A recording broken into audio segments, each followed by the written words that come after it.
أعوذ بالله من الشيطان الرجيم. بسم الله الرحمن الرحيم. والطور وكتاب مسطور في رق منشور والبيت المعمور والسقف المرفوع والبحر المسجور إن عذاب ربك لواقع ما له من دافع يوم تمور السماء مورا وتسير الجبال سيرا فويل يومئذ للمكذبين الذين هم في خوض يلعبون يوم يدعون إلى نار جهنم دعا هذه النار التي كنتم بها تكذبون أفسحر هذا أم أنتم لا تبصرون اصلوها فاصبروا أو لا تصبروا سواء عليكم إنما تجزون ما كنتم تعملون إن المتقين في جنات ونعيم فاكهين بما آتاهم ربهم ووقاهم ربهم عذاب الجحيم كلوا واشربوا هنيئا بما كنتم تعملون متكئين على سرر مصفوفة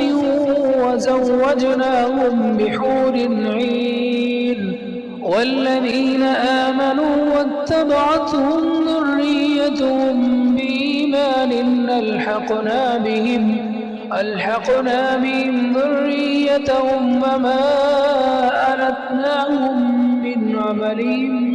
من شيء كل امرئ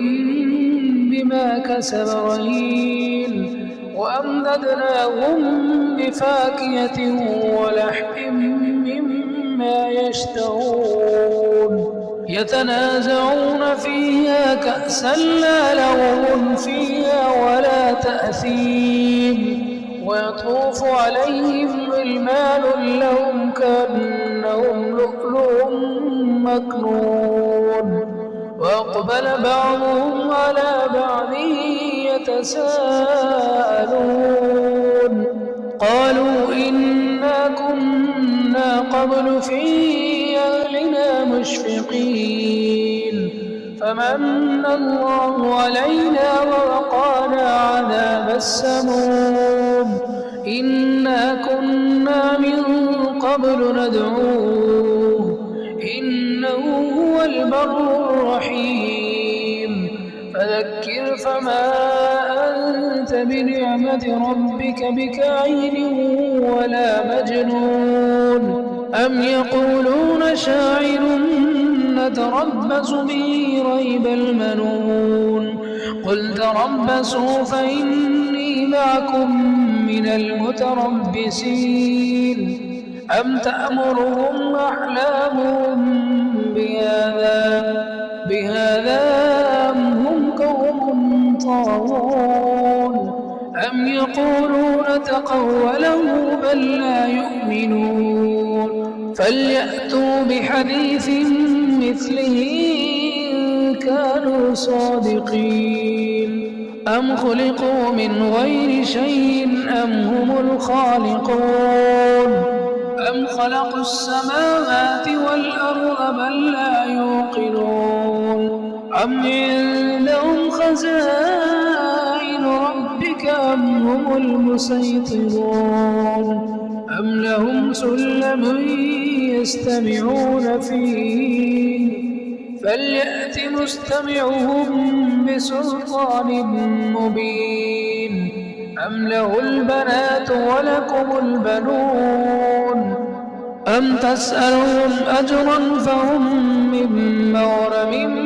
مثقلون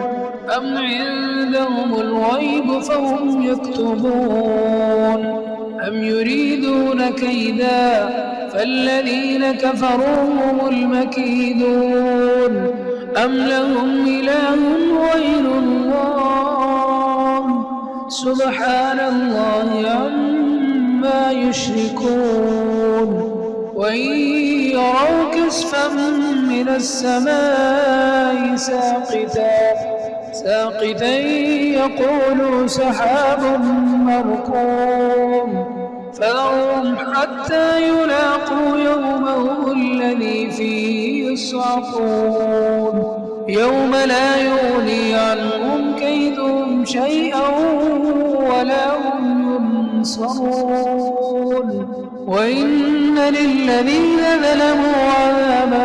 دون ذلك ولكن